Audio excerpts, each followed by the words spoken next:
You are tuning in to the Pop Culture Retrospective podcast. Today is a significant day. It would have been my sister's 45th birthday.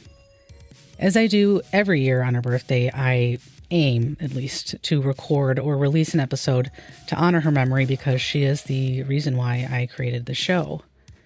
Choosing the topic for today's episode was challenging, but once the idea came to me, I just knew I had to go with it. I can sense that my sister would have found today's episode hilarious, and when I feel like I could have elicited a good laughter from her, some good laughter from her, I know that I'm on the right track. With that said, we'll be taking a look back at some of the most TMI, offensive, and inappropriate toys, what I like to call TMI toys of yesteryear. My sister and I, especially her, loved playing with our toy dolls when we were young. However, the dolls we had were quite basic, and I mean that in a good way. Little did we know that there was a whole world of unique toy dolls out there. I'm not referring to those creepy porcelain dolls whose eyes open and close when you lift them, and, when their eyes open, it feels like you're being visually stabbed. Trust me, I speak from experience. I'm also not talking about what happened in the infamous Christmas of 1983 when everyone went cuckoo for Cabbage Patch dolls. That was insane. However, I'm actually talking about a segment of popular baby doll toys that sometimes soiled themselves, stained fake diapers, and were even used by siblings for water guns.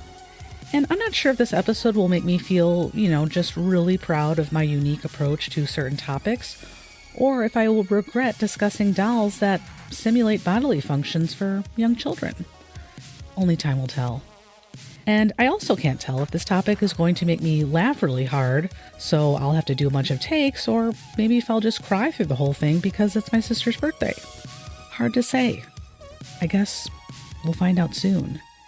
And note that I never have my shows written out by AI, nor is it copied and pasted from some other resource.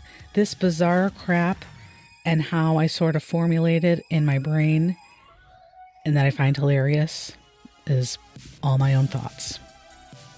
Sorry / you're welcome. Some of the dolls we'll discuss today include the original Betsy Wetsey, My Bundle Baby, and My Little Pony Drink and Wet, along with several others. So sit back, relax, and let's nerd out on nostalgia together.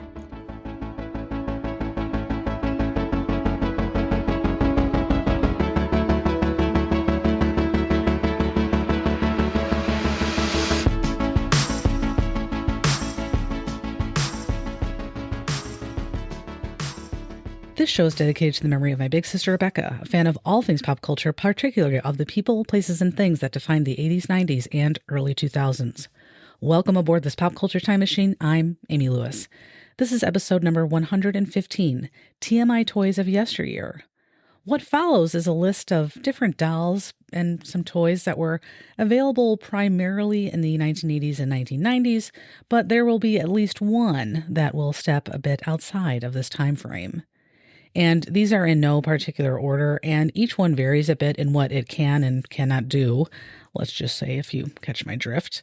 Also, since so many of these toys were marketed at girls, I may default at times to saying girls during the description of said toys, but that certainly doesn't mean that little boys didn't play with these dolls, nor that I have, something against bringing up boys playing with all this stuff.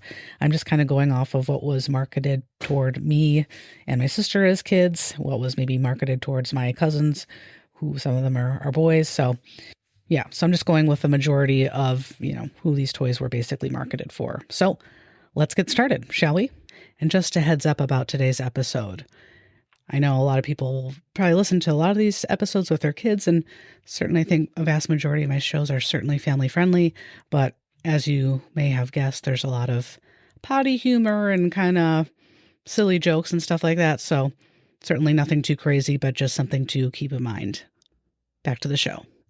We begin with the OG, the real deal, the classic doll that really laid the groundwork for all of these asinine bodily function babies. And I'm talking about the one and only Betsy motherfucking Wetsey. Okay? Mommy. You can play Mommy right now with Ideal's Betsy Wetsey. Betsy Wetsey cries real tears. She drinks from her own bottle just like a real baby, and you'll love the soft touch of her baby pink skin. Of course, like all little babies, Betsy Wetsey wets and needs to be changed. And just think of all the fun you'll have giving Betsy Wetsey her bath and shampooing her rooted saran hair. Ask your mommy to get you Betsy Wetsey, and then you can be a mommy too. Betsy Wetsey by Ideal comes complete with layette in 4 sizes, priced from $5.95.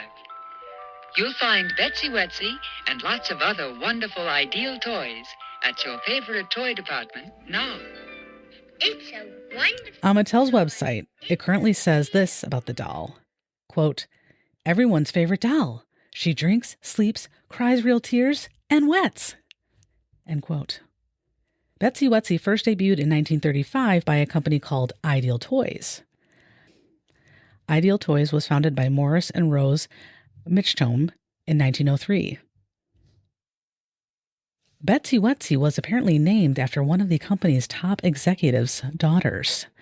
I wonder if they regretted that later in life. But anyways, I think the peak of this line of dolls was in the 1950s. The baby boom era was huge for Ideal Toys and their soiled doll line. Ugh. Anyways, originally, Ideal Toys manufactured all of its products in Hollis, Queens. Eventually, they also had property in Newark, New Jersey. Sadly, Ideal Toys rode off into the sunset in 1997 when the company went bankrupt. Ideal's assets were sold off to companies like Hasbro and Mattel. Thankfully, some of Ideal's original and notable toys are still in production today, and those include Rubik's Cube, the Magic 8-Ball, Mousetrap, and the Teddy Bear. That's crazy. I'm sure everyone listening to this show is familiar with all of those 4 items. So, Ideal was pretty incredible, even if their ending was less than ideal. You know what I'm saying? Anyways. Next on our list, we have My Bundle Baby, which was released by Mattel in 1990 and at the time cost about $35 a pop. Surprise bundle from the Magic Nursery. Bundle baby, my bundle baby. I can hear the heartbeat. Wow. I can feel my baby kissing. Amazing. Is it a girl or a boy? It's a girl. She's a bundle of joy. Bundle baby, how I love you so. And our hearts will beat together. She's kicking again. Everywhere we go. Bundle baby. My Bundle Baby, the doll that lets you feel the kick and hear the heartbeat. Batteries not included, each sold separately. This toy allowed little girls to essentially feel sort of like they were pregnant. I thought this was a joke when I first heard about it because I wasn't familiar with this, but yeah, it's a toy that allows, little girls who it's marketed towards to have a bit of a sense of what it's like to be pregnant. The Bundle Baby came with a small backpack/pouch that kids could wear on their fronts to represent being pregnant. And I want to say that while wearing said bag in the front, kids could feel like they were being kicked by the baby. Getting kicked by the baby. And once the baby was quote unquote born, aka being pulled out of the top of the backpack, the pregnancy pouch could then be used as a backpack baby carrier. When a 5-year-old mother wants to go take her baby out for a long hike with their dogs, she's going to need to put the baby somewhere. Come on now. And like I said, I do not remember this doll line at all. And I watched a lot of TV at this time, so I'm not really sure how I missed this one and the commercials. I am horrified by them, but I can't believe I missed them. But fun fact, I watched the commercial for this toy recently, and a young Ashley Johnson, who played Chrissy Seaver in the later seasons of Growing Pains, appeared. Yeah, she was in this commercial. And sadly, this is not some random trivia question that I just looked up. I instantly knew the child actor in the commercial, and I remember that she was in Growing Pains. The things that I remember. And I guarantee that neither my sister nor I would have wanted this doll, but we certainly would have made some puzzled faces as the kids who did. And I'm sure my mom would have too. The Los Angeles Times had this to say about the doll in April of 1992 in a hilarious and very sarcastic article entitled, "Mother of All Surprises is Birthing in Toyland" by Robin Abkarian. And I'm going to ad-lib a little bit here, but she said, quote, "A mini fuss is gestating in child development circles over the introduction of some new playthings. You'd think we'd be beyond shock in the toy department. Once you've broached canned ooze, thanks to the Teenage Mutant Ninja Turtles, what precisely is left? How about a new crop of toys that simulate pregnancy? This summer, Mattel will introduce My Bundle Baby, which allows little girls to pretend they are pregnant. It looks like a book bag, but it is meant to be worn on the front of the body. Inside is a soft baby doll. When a heart-shaped button on the bundle is pressed, the baby kicks and its heartbeat is audible. An opening on top allows for her to essentially birth the child." And she goes on to say this at the end of the article after she, I think, did some consulting with a child psychologist or something like that. She said, quote, "As soon as consumers become accustomed to them," he says, "we'll accept them as part of the playscape. 20 years ago, it was Barbie the glam queen that was under attack," says Sutton Smith.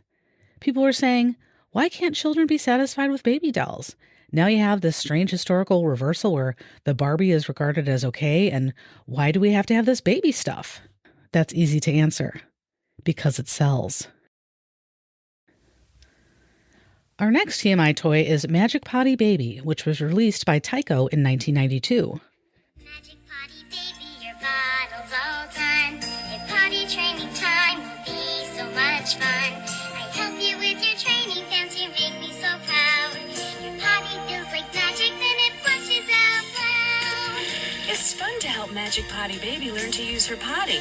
Flush and you're ready for next time. Magic potty baby, I'm so glad it's your mine. Magic Potty Baby and her Magic Potty. No water, no mess. Batteries not included. The gist of this doll that really pisses me off is that kids could place the doll on a toilet, which was what appeared to be a plastic cylinder with a seat on top, and said doll would urinate into the potty. See what I did there a little bit earlier? This doll that pees into a toilet pisses me off. Get it? Okay, anyways. Fun fact, my sister pronounced the word toilet as torlet. I'm not kidding. And despite being siblings for 3.5 decades, I never thought to ask her if she just couldn't say the word toilet correctly or if she was trying to be funny. I imagine it's the latter, but I guess I'll never know the true answer to that question. Anywho, so after a little kid would place said doll on the toilet, they would pull down her bloomers since, it's 1875. And I'm not kidding. The cylinder part of the toilet would fill up with a yellow liquid of sorts, and then the potty could be essentially flushed. So then, by rotating the cylinder 180 degrees, the pee would be gone and the debloomering process could begin all over again. And I don't know if debloomering is a real word, but I just made it up and I think it's funny. Anyways, so that just made me think, oh, Tyco, why though? And I certainly remember having a few Tyco toys, but I don't think any of them were dolls, which may tell you something, or maybe not. I don't want to generalize. But anyways, the one I remember the most distinctly was the remote-controlled pickup truck released by Tyco called the Turbo Bandit.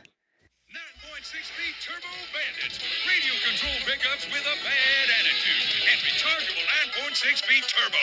Rip-roaring, high-flying bandits. Yahoo! 9.6-speed Turbo Bandit. Battery sold. These were released in 1992, and I wanted one so bad. And I got one, which was awesome.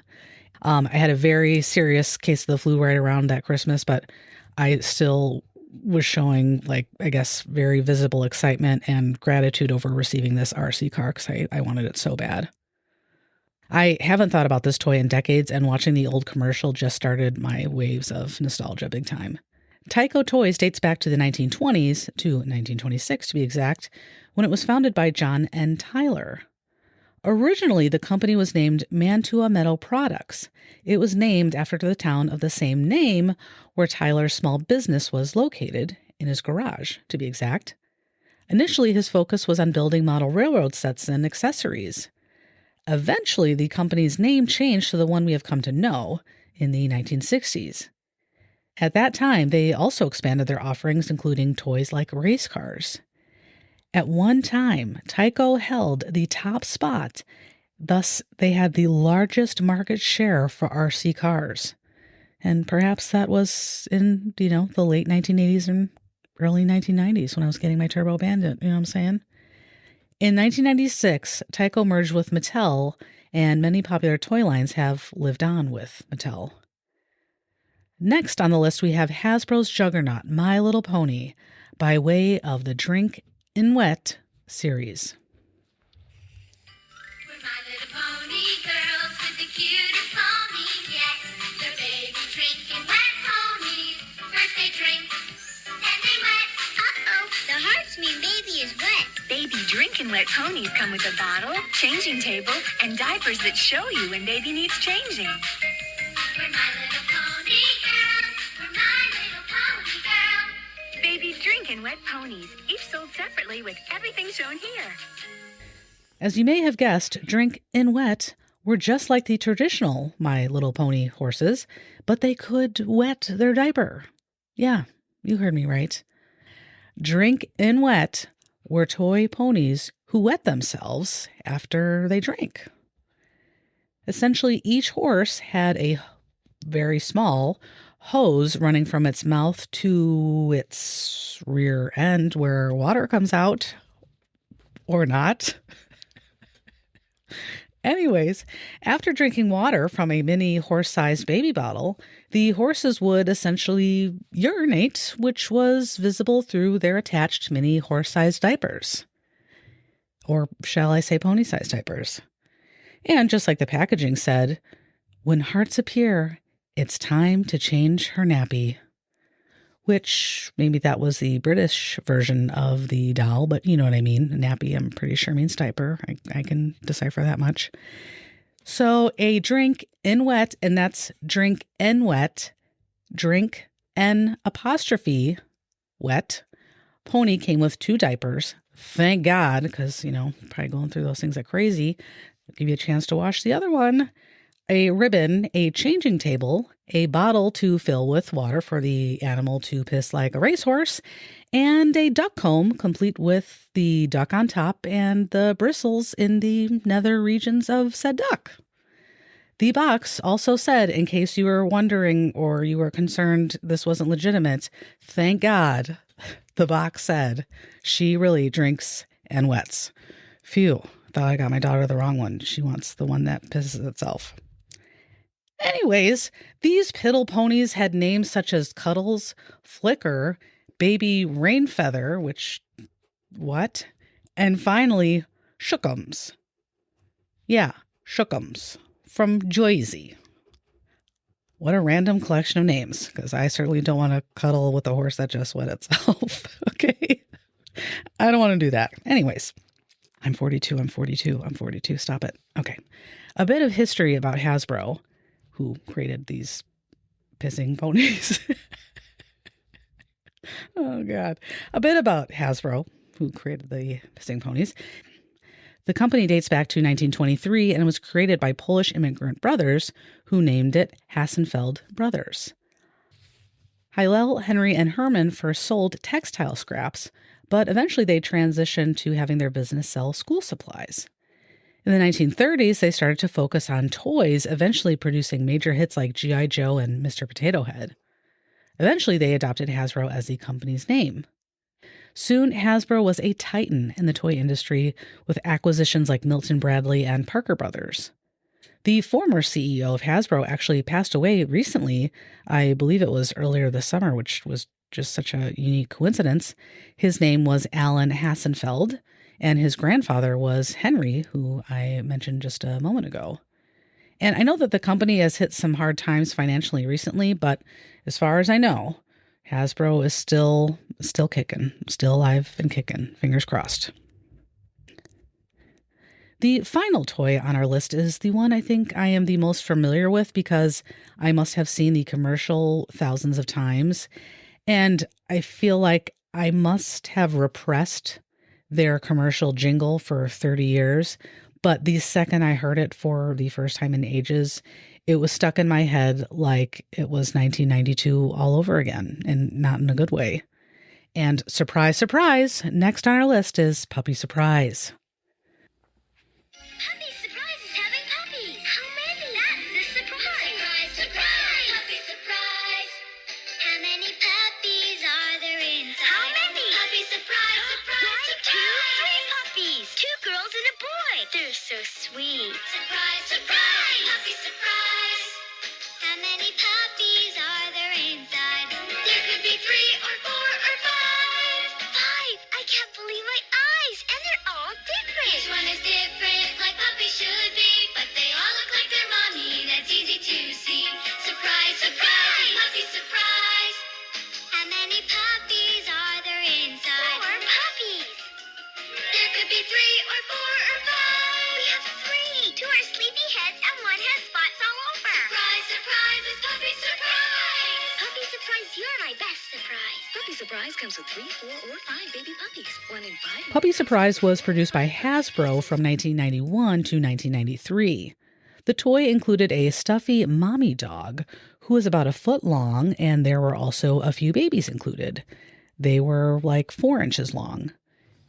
Each package varied, and much like the jingle alludes to, with this craptastic toy, you could get 3, 4, or 5 puppies. It's anybody's guess.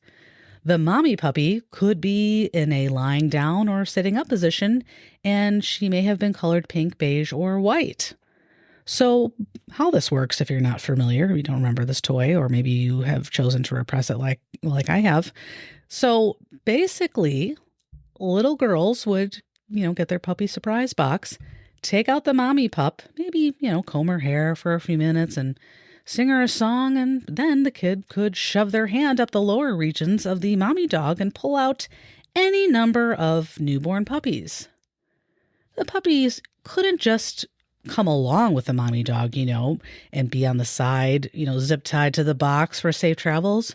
No, little Sarah. You need to shove your tiny little toddler arm up there to see just how many puppies you'll now be the proud owner of. Are you freaking kidding me? Putting together this episode left me with just one question. Why? Why did so many toy companies assume that little kids wanted to watch their dolls actually perform a urination or have an early exposure to what it kind of feels like to be pregnant, but not really? And likewise, why did so many toy companies assume little boys want to only play with monsters or hideous creatures with their eyes bugging out and disgusting bodily fluids like mucus? I'm thinking about toys like Mad Balls, Boglins, and the Gross Out Gang. And I don't quite remember the Gross Out Gang, but I found a great website called weirdotoys.com, and he went through and described each of the characters, which I'll just read to you about here real quick. So there are 6 Gross Out guys. The first one is Noah's Ark, and on the website it says he uses his super nose to sniff out oil in the ground of danger in the air. He can smell airheads a mile away, and he does have a humongous nose that I'm not going to describe, but it makes me very uncomfortable to look at. And if your nose was that big, I don't think you could keep your head up. I'm just saying. I'm not a doctor, but that just seems very unrealistic to me. But anyways, the next one is Egg Brain, and it says incredibly enlarged brain gives him super intelligence, light years ahead of ordinary geniuses. So he has like a completely exposed brain, which makes me want to throw up. The next one is Wired Wilma, and she has a ginormous head and a huge open mouth with braces. And I feel like the teeth and braces and just mouth are not proportionate to the figure. And She also has a cape. Anyways, it says braces like high tension wires conduct electricity like lightning rods. She can give airheads the charge of a lifetime. The next one is Cecil, and it says on the site, with his 4 enormous eyes and special glasses, he can see far into the future and back into the distant past. And he too is hideous, including the 3rd front eye that's growing out of the top of his head. I mean, these are not things you would want to have on your nightstand to look at before you go to bed, okay? And the next one that's like the most disturbing, disgusting, and like, why would you want a toy of this figurine? It says his enormous lips could actually blow a semi off the road. Okay, that's a really weird way to describe something. When he whistles, it unleashes a devastating tornado. And he looks like he had Botox injected like 500 times. You know, this is why all of us Gen Xers and elder millennials have like body issues. The next and last one is called Fatso. And the description says he makes the earth quake with a mere footstep. He can eat over 100 times his weight in matter of any form. And he has what appears to be some sort of breakfast muffin shoved into his mouth, and he's like already eaten half of it, and part of it has splattered onto his mouth, and his shirt is so tight that his belly is sticking out. What? Who in the hell thought of this? Oh my God. I'll be sure to put a link to this website so you can see what I'm referring to in the show notes. One other interesting aspect of putting the show together was that I needed to spend some quality time finding synonyms for pee, because I knew I would be using it about 5,000 times in this episode. So here are a few synonyms for urinating that didn't make it onto the show. And these are from wordhippo.com. And some of these, I'm not familiar with them. I've never heard it before. Let's see. We've got micturate, make water, spend a penny, pass urine. I mean, I understand what that means, but that's really weird. Have a wee, have a whittle, have a leak, have a waz, have a slash, have a Jimmy Riddle. What the heck is that? Cockett's Cockett's leg. Is that referring to a dog? I don't get it. Have a Jimmy. What? Have a piddle. Lift its legs. Do business. And the last one is my personal favorite. Do it. Just pee already. God. It's taking you forever. Just pee. Anyways. I also couldn't help but ask myself, were there like meetings at toy companies to come up with all this crap? And somebody said, who has a good idea for a girl's toy this year? And someone stood up and said, get this. It's a baby doll who pees in a toilet. This doll will be very classy and very sophisticated circa 1900, and she will wear bloomers underneath her hand-sewn Victorian-style dress. Little girls can experience pulling down the bloomers and place their beloved dolly on the can. Then, kids will see the pee level rising in the plastic cylindrical toilet, and they can then flip the cylinder over and say, bye-bye to the pee-pee. And then the boss would chime in and say, Nancy, you got one hell of an idea there. I think we're going to do it.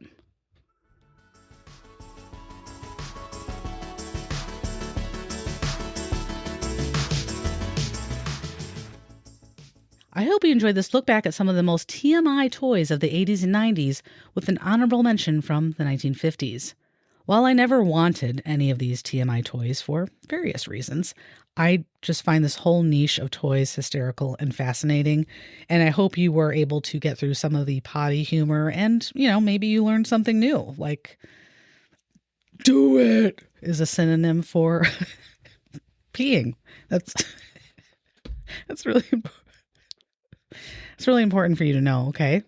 So, yeah, I'm so sorry. Anyways, here's hoping that you enjoyed it, because if you didn't, I'm going to be both horrified with myself and this episode as well. Since the holidays are just about here, a few weeks ago, I asked listeners and followers on Twitter and Instagram to share something that they really wanted for the holidays when they were a kid, and I got back a small handful of great answers. Preston said that he really wanted a talk boy. Karen said that she wanted the Barbie bubbling spa. Jason wanted an Ewok village. Suzanne said she wanted a Super Nintendo. For me, I know two things that I always wanted as a kid, but were really not realistic in hindsight, were a Power Wheels or a treehouse. And we didn't have any usable trees that would have made, any sense to make a treehouse in. So I'm not really sure why I was so adamant that I get a treehouse when that logistically would not work. But anyways, I always wanted one of those. And then I also wanted a Power Wheels. But I think by the time I figured out what Power Wheels were and what they could do, I was well beyond being able to ride that and have it move. So a little bit too late for me. But hey, I still wanted both of those things. Okay, don't judge. Thank you to all the listeners for your contributions to that question. If you want to learn more about this podcast, check out merch, visit my blog, send me a message, and so much more, visit popcultureretrospective.com. Also, don't forget to check out the Q106.5 app, available for both iPhone and Android users. You can listen to 80s and 90s music all day long, as well as check out other fellow retro-inspired podcasts. Here is a bit more about the super cool app that yours truly is a part of. Discover the legendary Q106.5 in your car, on your smart speaker, on your phone. Browse to Q1065.com. 80s, 90s. This is a radio station with a vibe. Download our app or listen online. Search at Q1065 Radio on social media. The Q is your favorite radio station. Discover Q106.5 and hear the 80s and 90s hits on the radio station with personality. Q106.5. In closing, I wanted to share a few quotes I found about sibling loss that really resonated with me. And maybe you can relate to these too, even if you've lost a sibling. And these are all by the same person. He's named Alan D. Wolfelt. I believe he's like a psychologist or something like that. So he has a website with all of his own quotes, which I find very bizarre, but I did find them to be very meaningful and very thoughtful. So, most shows always end on a pretty light note, but hey, it's the holidays. It's my sister's birthday. Sometimes the reality of your situation just kind of hits you, especially on your sibling's birthday. So anyways, a couple of quotes here. Yet no matter what your present day relationship with your sibling was, his or her death is a blow because a part of your story has died. Never let anyone take your memories away in a misguided attempt to save you from pain. It's good for you to continue to display photos of your brother or sister. It's good for you to talk about your sibling's life and death. It's good for you to hold onto objects that belong to your sibling. When a sibling dies, it is like a deep hole implodes inside of you. It's as if the hole penetrates you and leaves you gasping for air. Amen to that. And finally, to heal, you need to actively remember the sibling who died and commemorate the life that was lived. And that's why I started this show. I hope you will join me on the next episode of the podcast, where we will take yet another look at a fascinating facet of the 80s, 90s, and early 2000s in memory of my sister. Happy heavenly birthday. Until then, be kind, be safe, and hold on to your memories. Thank you for tuning in to my mama's podcast and the memories of Auntie Rebecca.